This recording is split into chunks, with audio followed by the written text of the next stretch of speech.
Okay. Yeah, they both missed. It looked like they came together. He fell back on his own ankle and broke it. Watch they come together here. Oh, he missed. They both missed. He fell back on his own ankle. Yeah, they both missed, right? One of the most. Look at that. Look at he actually broke his leg. The winner by TKO, Dustin the Diamond Poirier. This is not over. If we have to take this outside with him, it's all outside. We don't give a. Your wife is in me DMs, hey baby. Hit me back up, I'll chat to you later on. We'll be at the after party, the Win nightclub, baby. You looking bitch, you little. Well, a remarkable night in Vegas last weekend where Conor McGregor was carried out of the T-Mobile Arena in a stretcher after breaking his shin in his defeat to Dustin Poirier. The horrific leg break has raised questions about McGregor's future in the UFC in America. Can he make a full recovery? Can he ever return to the top of his game? And if so, who are his likely opponents? Donagh Corby, a combat sports reporter with The Mirror, is back on the show this week and delves into these questions and reviews McGregor's performance on the night. We also again take a look at McGregor's reputation after he threw more insults at Poirier's wife in the post-fight interview, and I asked Donagh if Joe Rogan was actually right to conduct the interview given McGregor's distressed state. You can follow Donagh's top-class reporting and analysis on Twitter via @Donagh Corby, that's DONAGHCORBY_.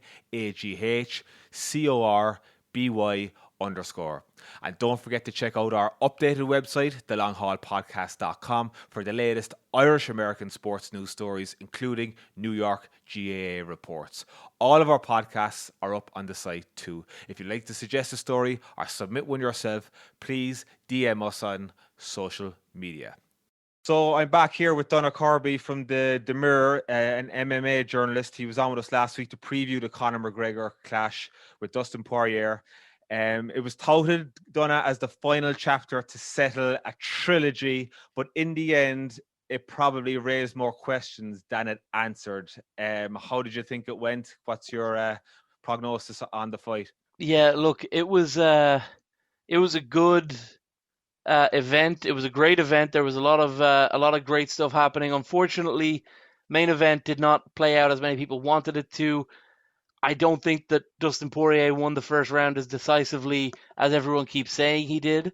You know, a lot of people agree with. There was 3 judges, 2 of whom gave it a 10-8, one gave it 10-9 to Poirier. I thought maybe Poirier won the round. I don't know that he was so dominant that it was 10-8. I don't think that while he had the top control, he was getting in such an amount of work that I would say it was 10-8. But you know, yeah, I thought it was an interesting event. Like you say, there's some questions raised. I do think though ultimately we've probably seen the last of Conor McGregor at the absolute pinnacle of mixed martial arts.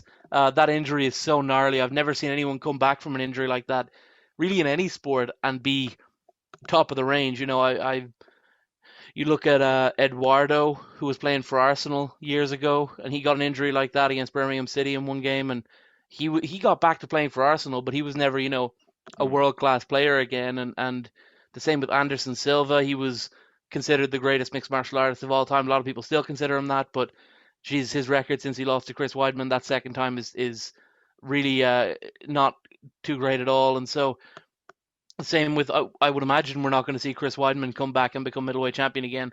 Maybe I'm wrong on that, but certainly an injury like that really would exacerbate whatever issues Conor has in terms of should he come back or not. Like I would think if there were any questions about it, they're pretty much answered in that he has an injury like that. But that being said, if he does come back, then we can say goodbye to any questions about his hunger, because this is such an incredible injury to come back from. And I think he's definitely hungry if he does decide to make the return. Yeah, some people questioned his hunger coming into this, Donagh. Of course, we know he sold the whiskey business. He was the highest paid sports star in the world last year. He came into the arena, T-Mobile Arena, Saturday, and I thought he was just he looked like the old Conor. He was pumped. Yeah. He was really aggressive. I thought he was going to clean house with him. He looked that assured of himself. The crowd were behind him. But that 5-year gap of not being really at the top of his game of fighting in MMA, do you think that's coming back to haunt him at this stage? Yeah, look, at the end of the day, he's been around a long time. It's super difficult. You could do it if you were a footballer, because to be a really high level, or I suppose I should say soccer player, but also American football, I suppose, to be really high level in that, you don't have to, you're not killing each other out there.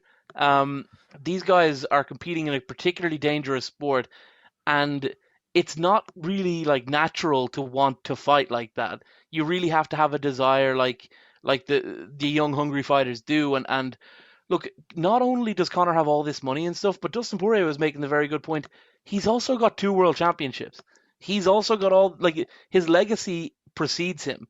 He goes down as one of the greats. We were talking about this last week. Is he the best? Probably not, but he goes down as one of the absolute greats, as an absolute trailblazer for the sport. And it's very difficult to keep yourself motivated when you're at that high of a level. And that's why he had to synthetically do it this time. He had to get rid of the wife and kids and lock himself away in California. He had to do all of these different things. There really wasn't much of an issue between him and Dustin Poirier. The charity thing was, someone like Conor McGregor would get over that pretty quickly, particularly when he made the other donation to a charity in the area that Dustin lives. It's not the kind of thing that would have got under his skin. So it did seem like it was a synthetic hunger that he was developing within himself. And look, that's fine, and maybe that'll work for some people, but it clearly didn't necessarily work on Saturday night, and it's probably going to be tough to get back to the old Conor. Of course, it only went to 1 round, 5 minutes. Did you think he looked sharp?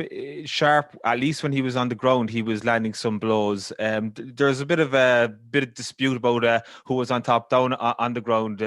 Some people saying that Poirier wasn't exactly landing a lot of shots, like grounding and pounding on the ground, whereas Conor did get a couple of elbow shots into the head. Did you think he looked sharp? And potentially, if that attempt at a guillotine came off, he could have snatched it. Look, I thought that attempting a guillotine against someone like Dustin Poirier was the behavior of a psycho, to be honest. I thought there was no way he was ever going to get that. He actually got very close, but, Dustin Poirier is elite on the ground. And if I were Conor, I would have maybe used the guillotine as... If I were Conor, what a stupid thing to say. But, I would imagine that he probably would look back on that and go, yeah, I probably shouldn't have pulled guillotine. I probably should have tried to orchestrate something that would open it up a little bit more. But he obviously was confident in his abilities off of his back and decided he was going to... I don't think it was a Hail Mary. I think he just legitimately thought he was in a good position for a guillotine, so he tried it. Didn't necessarily work out. He ended up on his back, which is obviously not where you want to be against someone like Poirier. Did well. I thought wasn't that bad. I do think he probably lost the round. Certainly, if you count the last 10 seconds after he had already broken the leg, then obviously he lost the round because he was getting beaten up really badly then. But yeah, like up to that point, I thought he did well. I was impressed enough. I didn't think he looked miles off the pace like some people were saying. I thought he looked a little bit off the pace. Nothing too crazy. And he could come back.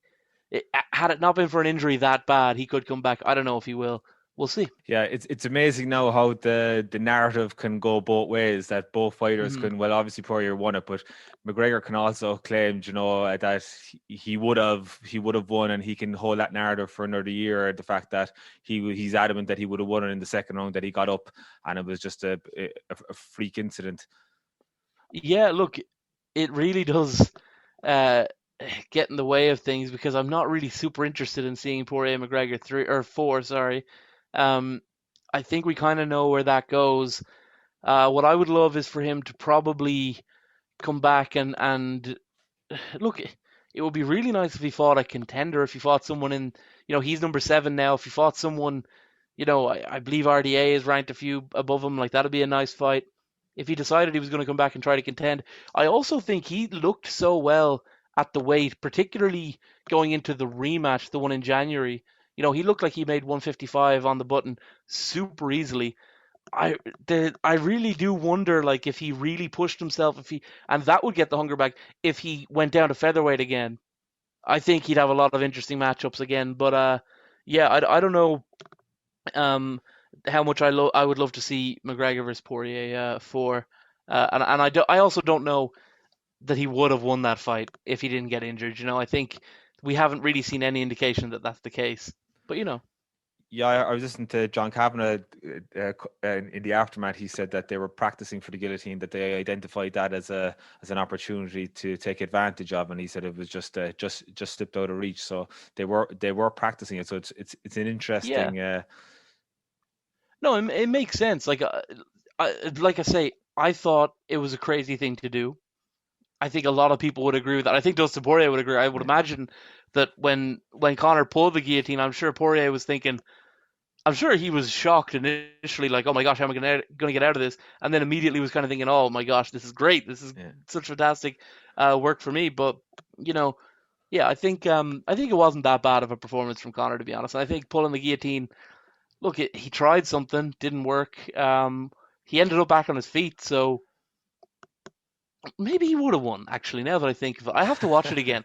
I haven't watched it since Saturday night, to be honest with you, Michael. I'm not sure if I'm going to. I wouldn't be the biggest fan of rewatching Conor fights anyway. I think there's more interesting fights you can be watching. Like I do, obviously, like work-wise and stuff, I have to, but I haven't looked back on this one yet because I've been, focused on other stuff throughout the week. But I'll sit back and watch it. But now that we're talking about it, I'm thinking, maybe he would have won it. I don't know, but I think ultimately I wouldn't have gone for the guillotine, but I also wouldn't have been in there because he's Conor McGregor after all. So yeah, it's amazing. I would how have you given watch up when I got the 100 million. yeah, it's amazing how you watch a fight live and then you'd watch it when you watch the replay, and you'd have a completely different take on it. Exactly. I don't think you'd have the same kind of take on soccer matches or other sports, but definitely boxing you would see. Well, you talk about MMA. things. I can't watch soccer matches back. I can't watch anything that's over like an hour. I struggle to get through the 10-minute highlights on Match of the Day, man. Let alone watch a whole 90-minute football match. I think you'd have to be crazy to do that. But yeah. so obviously he broke his shin bone. Poirier has taken credit with blocking a few kicks that weakened the shin bone. What are your takes on that? Yeah, a lot of people have been messaging me saying that their theory would be that he picked up an injury at some stage in the camp. I think John Kavanagh kind of touched on that a little bit as well. Like maybe it wasn't an injury that they noticed and went to hospital with or whatever, but I think he probably was picking up knocks on that, because it's the kind of thing that doesn't just snap, right? Like you and I, everyone walks around all the time. You take a step back if you're doing whatever. It doesn't happen all the time. It's a complete freak injury. So there probably was something more to it, but we'll have to wait and see when the full story comes out of how his California camp went, Yeah, Poirier said that he checked one of his kicks, and you can see him pointing at one stage. I think, sorry to interrupt you, but I think that Poirier's talking brown there. I don't know that that's he steps back and puts all of his weight on that foot again right after that check, and it doesn't collapse. So you wouldn't be able to put even a little bit of your weight on that foot if he had broken it then and there.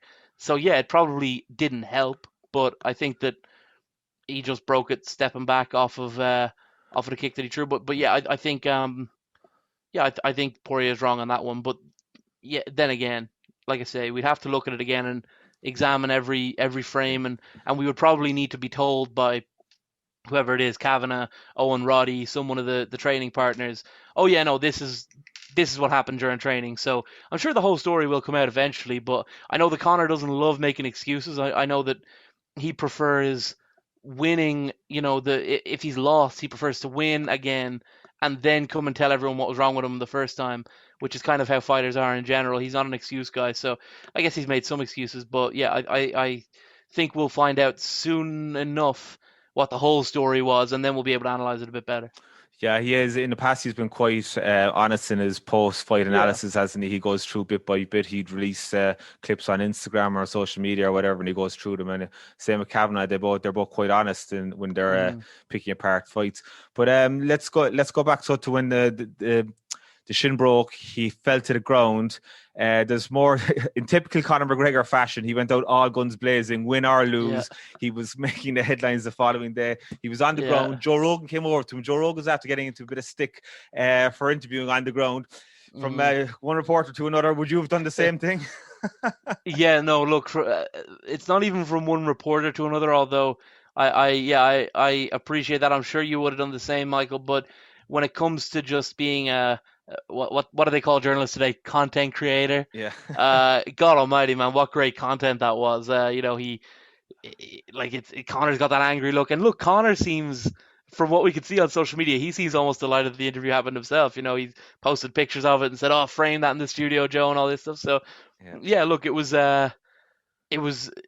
morally not the right thing to do. I think it was a bit of a silly thing to do from Joe, but ultimately they got some great content out of it, and so the content creator in me, or the journalist in me, says yes, great work. The human being in me says, oh, I probably wouldn't. I don't know that I would have done that. Well, he was shouting at the doctor, McGregor. He seemed to be Yeah. quite with it. Like, so I think Rogan had no choice but to chance his arm, and I went in. No, and for look, sure. You got that golden commentary, of course, and that's going to tee up a fourth one, of course. But how did you take the abusing Poirier's wife, going back into that nonsense? We talked about his reputation last week, especially amongst the Irish people. No, I know talking to people here, not held in the highest regard over the last couple of years, and I think he came down another notch with a lot of Irish people with those comments at the weekend. Yeah, look, the whole thing with the Poirier wife in the DMs, from the fight week itself seemed, like I say, it was like synthetic. It was like something that he wanted to get under the skin of Poirier, as opposed to just entering into an athletic competition. And yeah, look, he entered an athletic competition with Poirier. He got a freak injury, but he lost said athletic competition. And he's been pretty good in the past at showing respect to his opponents and at least accepting defeat. Even like he didn't show any respect to Khabib Nurmagomedov, but he accepted that he lost the fight and was able to say, well, this is the point I lost it at. This is the point, And yeah, look, obviously, those sorts of comments, they're tough to hear. It's obviously misogynistic, and I'm sure yourself, Michael, if you were like, Poirier's handled himself pretty well afterwards, because I'm sure you would not have been as kind to someone making comments about your wife that way. So it was, I thought it was particularly, I guess, egregious. I think poor Jolie Poirier is she's a side character. She's not someone the same as Dee Devlin, really. Like, Dustin didn't say a word about Dee, but and there's certainly things that, like, if Dustin Poirier wanted to engage in that game, I'm sure it wouldn't be great for Conor either. So like, I thought it wasn't right, but then again, I suppose people are kind of right when they say heat of the moment, all of this stuff, but the whole thing was just ugly, man. The whole thing was ugly from really the initial press conference. From the first one, I think it was on Thursday night. It just wasn't, something was off. You could see at the press conference immediately, and I would say, I'm a little bit, just the tiniest bit disappointed in Conor this time around. So, yeah, I'm sure he'll be able to redeem himself, though. He hasn't managed to get too far, get into too much trouble yet. Yeah, there's as you said, there's plenty of material there if Poirier decided to get into those personal attacks, and fairness, he's chosen not to. I thought at the fight in January that McGregor had turned a corner in terms of his behaviour. He was all friendly to Poirier beforehand, bowing. And next thing last week, back to the old McGregor, back to the kind of, you could call it thuggery. I'd call it thuggery even afterwards. And coming off on the stretcher, his behaviour was just back to the old Conor. So is he beyond criticism to a certain extent on it, that nothing is going to affect his draw in terms of the MMA or getting a fight that's going to bring in money? He basically can almost do what he wants at this stage, and I don't think his reputation can be dented that much. Yeah, no, you're probably right, Michael. I don't know, like he's a superstar, and it's probably different over where you are as well. Like, some of the stuff hasn't quite reached the States, right? Like, I met with some friends who are particularly, I lived in Brooklyn. Like, I was meeting with some particularly liberal people, and they weren't really sure of like all of this stuff about Conor. Like, I went to watch his fight with Cerrone, and this is, of course, the pub punch happened. There was some other stuff in the news as well that was, I thought, more widely reported on in the States than was allowed in the UK and Ireland. And yeah, none of it had really made its way over. And his drawing power in the States is still going to be pretty good, I'd imagine. And look, pay-per-view isn't where they live or die in the UK and particularly Ireland. So it was the second biggest UFC event of all time. The numbers have come in 1.8 million buys, which makes it second only to McGregor versus Khabib. It means that McGregor is in 7 of the top 10 pay-per-view events in UFC history. Wow. So yeah, I think you're right. His drawing power is not going to be too badly affected by a couple of rude words. Now he's plotting his return already. Donagh, you wrote a piece in the Mirror this week. 6 potential opponents for McGregor when he does recover. Probably, let's be honest, it's going to be around 12 months. Talk us through some of the opponents you think he could face on his comeback. Yeah, look, he could face. I would like Jake Paul. No, I'm joking.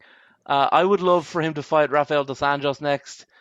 He was on my list of the. But wouldn't 6 that opponents. would that not be an easier fight, Donagh, to come in and do a boxing fight rather than coming straight into an MMA clash where he's going to be putting extra pressure on that leg? Would like an exhibition boxing fight be like an easier stepping stone, an easier comeback? I'll tell you this much: there's no exhibition against Jake Paul. I think big Jake Paul fan here. Big Jake Paul fan. I think with the size and the reach and all of the boxing experience of Jake Paul, I actually think it would be a more interesting fight than people give it credit for. It would not be a tune-up fight. I think that Jake Paul in the boxing ring is a tougher challenge than Donald Cerrone in MMA for someone like Conor McGregor.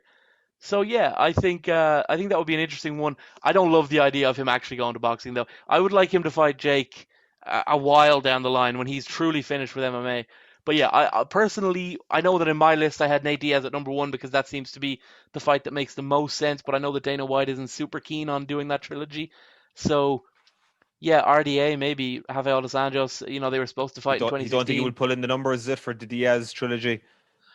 Look, for some reason Dana White doesn't love that fight. Nate was the absolute last minute replacement when Conor was supposed to fight dos Anjos the first time. And then they did the rematch, which was another record-breaking pay-per-view at the time. It's obviously been eclipsed multiple times over now by Conor himself. Actually, funny little side point, I mentioned that he's 7 of the top 10 events. That doesn't include the Mayweather fight, which is double the highest UFC event ever. So it's even bigger than all of those put together. So anyway, yeah, that was a huge drawing. The second fight was huge. They actually cancelled the second fight because Conor wouldn't go to the press conference initially. It was supposed to be at UFC 200 in July of 2016. They ended up moving it back to, I believe, August, maybe even the start of September. I can't remember off the top of my head when it was at UFC 202. So, yeah, Dana White isn't super keen on McGregor Diaz as a whole concept, even though Conor wants to do it. And look, I do think that it's kind of an ace in the hole. I think that it's one of those, if they're in trouble, if they need a few quick bucks, they can go for McGregor Diaz, because athletically it doesn't really do much for either fighter. Conor's not really a welterweight of any renown, and Nate has said he doesn't want to go back to lightweight, but if they did it at lightweight, Nate is certainly not a lightweight of great renown in terms of just athletically, just speaking in terms of rankings and things like that. He's not someone who would get, even Leon Edwards beat him fairly convincingly, and still Leon Edwards is not getting a title shot. He might even be behind Gilbert Burns again. We don't know. So I think, yeah, Nate Diaz doesn't fit into those plans right now, which is why I keep beating the drum for Rafael dos Anjos. But those two Diaz fights, they took a lot out of both fighters, didn't they? Would another one would that be exert a lot of damage on him coming to? I think Nate Diaz isn't that good, to be honest with you. I think that he got, I don't know that it's lucky in the first fight. I think that Conor gave himself an almost insurmountable set of obstacles. Jumping up 2 weight classes on a week's notice is nuts. He went from fighting Dos Anjos, who would have been, a good grappler, but someone who he was going to stand and strike with. And of course, Diaz is someone who you'll stand and strike with as well, and he was willing to do that in the first round. But he chose to take the Diaz fight, I thought, in crazy circumstances, lost, came back, managed to do it in the second one. I think that people remember the second fight being a whole lot closer than it actually was. I don't know that it was that really close. I think that Conor struggled a little bit with the stamina, towards the end. But I thought ultimately Nate Diaz is vastly overrated. He's he beat Conor at a time when it was always going to be difficult to win, and yeah, I don't necessarily love it either, to be honest. Like I think Conor would beat him. I think it would be tough. He would probably have to go 5 rounds to do it. But as long as he's doing his McGregor fast exercises and all of that stuff, I can't see a way that Nate Diaz really beats him from what we have seen in the last few years. So yeah, I personally don't love that fight. I think it's not that interesting, and I think Conor wins it, even at this stage of his career. Okay, talk us through some of the other ones, some of the other potential opponents. Yes, so look, I've kind of talked about RDA already. I think RDA is the perfect opponent. They had the little fracas before the fight over the weekend. I know that RDA was the replacement fighter, so he was going to make weight in case something happened with Poirier and McGregor. They had a little back and forth at the UFC Performance Institute, so there's a little bit of something there. And of course, they were supposed to fight in 2016. The whole shape of Conor's career changed when Dos Anjos pulled out. He fought Nate Diaz, he lost.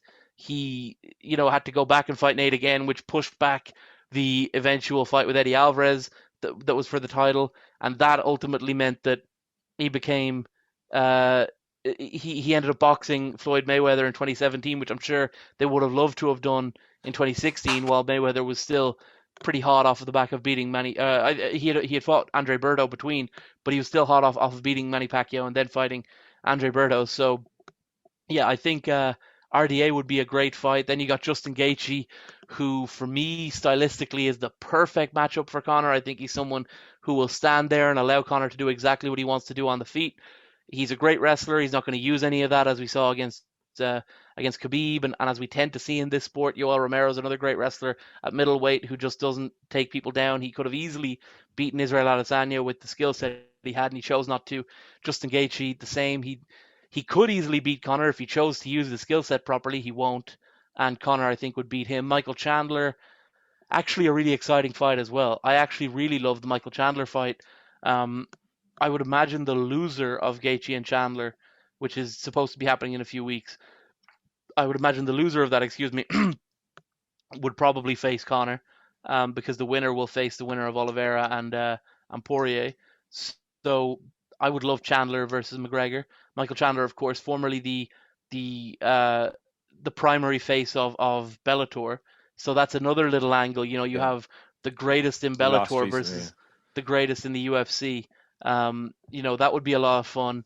So yeah, Chandler and McGregor, and then of course I have in there as well, Mayweather's never going to happen. I just put it in there for a little bit of fun, and of course then number 5, Jake Paul. And look, I'd love Conor McGregor to fight Jake Paul. I'd love for there to be a little bit more to it though. Like I'd love if, like, Jake last fought in April, he's going to fight again in August. Maybe if he smashes Tyron Woodley and gets a big win there. I think Woodley's a tough fight for him, but I think the size is too much. I think the size is too much for Conor. I think that Jake would give Conor a very serious fight.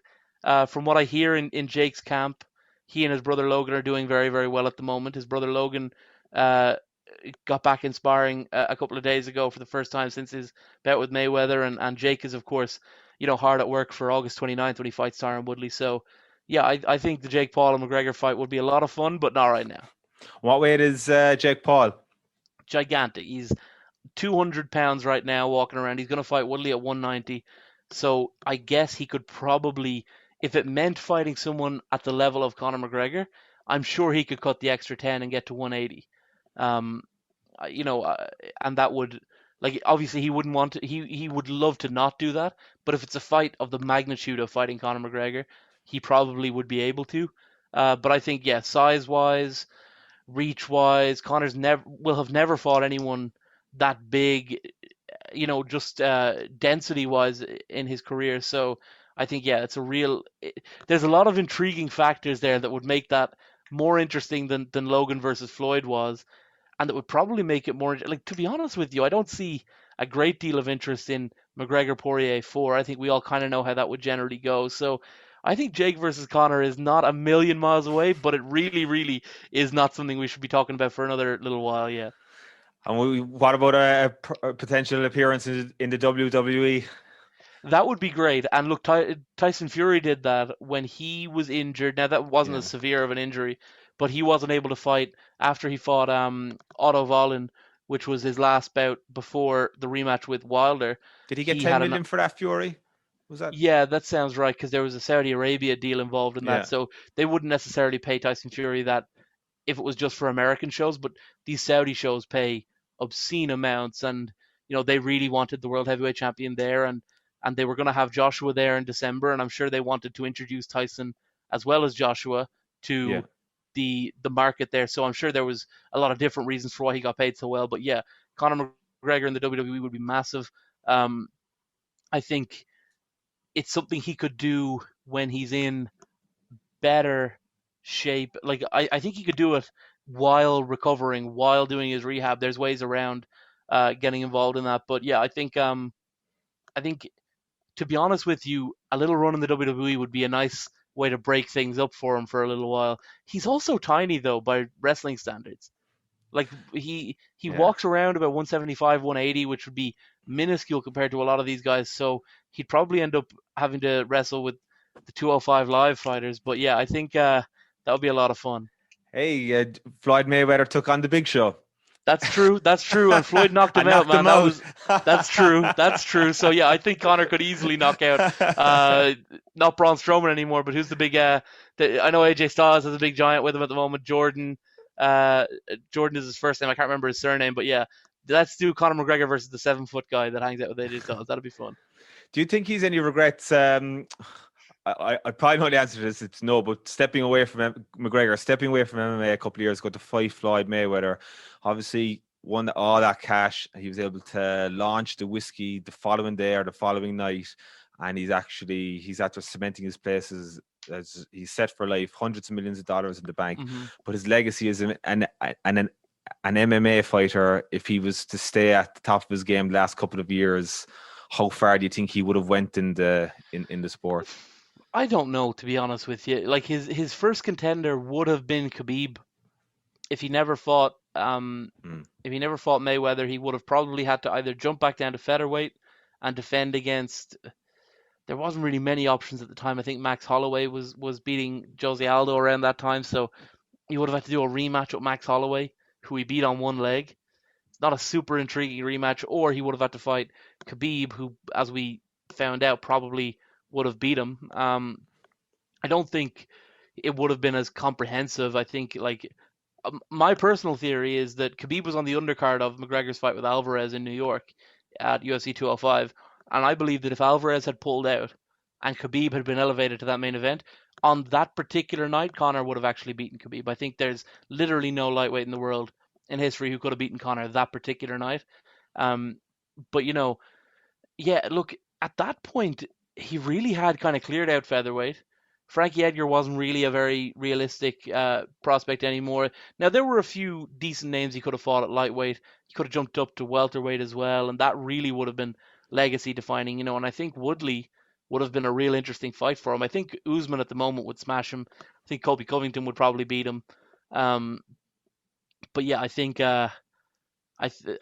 look, it was good for his legacy at the time. Remember, he went over to boxing. He almost beat Mayweather, and that's true. He did almost beat Mayweather. Like, he performed particularly well.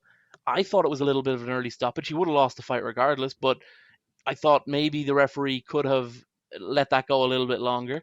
And yeah, I think it was ultimately not that bad for his legacy, but he probably should have rode off into the sunset then.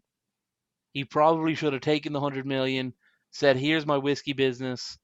Maybe I'll do one more, like, maybe not Khabib, but if he'd fought, like, maybe Poirier again then, who he probably would have beaten at the time, and done, that sort of thing, then his legacy would be cemented.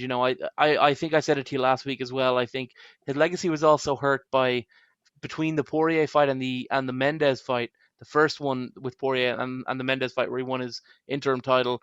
He fought a guy called Dennis Seaver in between.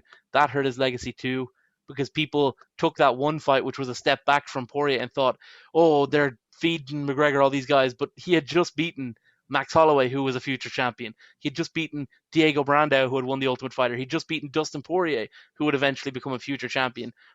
So yeah, he beat Dennis Seaver, but then he beat Chad Mendes, Jose Aldo, and it's like, if you looked at that on paper now, it'd be like Holloway, Brandao, Poirier, Mendes, Aldo, Diaz, Alvarez, all in a row. And it's like, that would have been an incredible resume to have. But yeah, I think his legacy is honestly fine. And also, Floyd Mayweather had that great quote after the Logan Paul fight: his kids can't eat legacy. And and that's very true. That's true. Perfect, Donagh. I just wanted to ask you on your take, Fury and Wilder. Fury beat him all day. Well, I'm devastated it's been moved. To be honest with you, I have no idea, because we've never seen. Fury's the same as Conor. We've never seen him defend a world title. So we don't know what he's like after achieving that ultimate goal. I mean, he's won every single belt there is to win in boxing. He beat Vladimir Klitschko, who was the super champion at the time, and then he obviously took a lot of time off. He came back, returned to the elite level.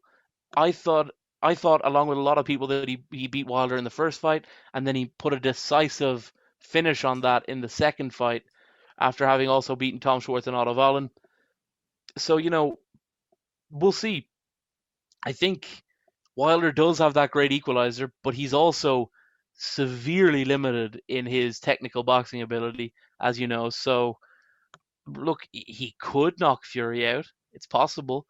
I'd be very surprised. And we'll see in October, maybe, if that fight ever does happen. It's not super interesting to me. It's not the kind of thing that I'm dying to see. Yeah. But if they can get through it well, and whoever wins can fight Anthony Joshua or Alexander Usyk next, which, by the way, is an actually very interesting fight. I'm much more interested in what happens with Usyk and Joshua, because I think Usyk is a legitimate pound-for-pound great. Deontay Wilder's no pound-for-pound great. I think that Usyk is a harder fight for Joshua than Wilder is for Fury. So I would hope that the winner of Usyk Joshua, which will probably be Joshua, but it's a tough fight to call, will fight the winner of Wilder Fury, and I know that it would be easier to do if Fury is the one who wins, because I know that Wilder is particularly difficult to work with, as Eddie Hearn has said. So I would love to see Tyson Fury win that fight. God knows if it'll actually happen, though. Okay. And just a shout out to our Irish brother, Sean O'Malley, who also won at the weekend. Oh man, that was crazy, man. Yeah, that look, there's a few. Yeah, look, Chris Moutinho is a killer, man. Look, and there were points in that fight where I thought, maybe he kind of jumped the shark, or maybe that fight was going to be finished. But I think they probably should have let it go, right? Like, Moutinho had already taken whatever damage he was going to be taking. Yeah. Come on, bro, like 30 seconds. I've never seen a guy taking a beating that hard, that severe. You know what was so nuts, though, was I legitimately thought, with about going into the third round, I legitimately was saying to people, I think that Moutinho was about 10 good leg kicks away from this fight being really interesting in the third round. Obviously, that ended up not being the case, but I do think that he's earned himself another shot in the UFC. Certainly, he has indicated that he's got the toughness to fight a good quality bantamweight. Like I was saying to you before we got on air, like, Sean O'Malley's knocked out some serious Donnies, man. Like, Eddie Wineland is no joke, and he knocked him out with one punch. So yeah, I think Sean O'Malley's going to do great things. But yeah, I think it's going to be. I think it's going to be really interesting to see what he does next. I know that his after party sounded pretty interesting from what I heard from people on podcasts and stuff. So yeah, he's certainly a character to watch, and I hope he fights over here someday. Okay, Donagh. Thanks a million, and hopefully we'll have some Irish fighters back here in the coming months before the end of the year for some And boxing hopefully me fights. too. I I'll be knew. back. No, thank you very much for having me, Michael. I've never, I don't know how the numbers were, but I've never had such a response from people who enjoyed something that I've been engaged in so much. So many family members messaging me. They all thought you were a great host, and of course they thought that the episode was good. So I appreciate you having me on twice.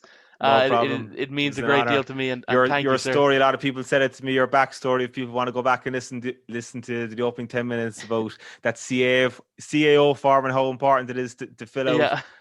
And fair play to you, you're excelling in the industry. No, look, thank you very much, man. I can't wait for round 3 sometime in the future. No problem, Donagh. Thanks a million, man. Why, Santi, my dear Annie. And that's all for this week. Let us know what you think by leaving us a comment on Facebook, Instagram, and Twitter at The Long Haul Podcast. Is this the end of McGregor, or can he come back again? Who is to tell? Please subscribe to the podcast on YouTube or your streaming provider to ensure that you get instant notifications for all new show releases. You can follow Donagh's top class reporting and analysis on Twitter via @Donagh Corby. That's DONAGHCORBY_. And don't forget to check out our updated website, thelonghaulpodcast.com, for the latest Irish American sports news stories, including New York GAA match reports. All of our podcasts are up on the site too. And if you like what you hear, please leave us a 5-star review with your podcast provider. This will ensure that we can get even more podcasts to you more often. And thanks for listening. Girls, can you dance the polka? And when we got inside the house, the drinks were passed around. The liquor was so awful strong, my head went round.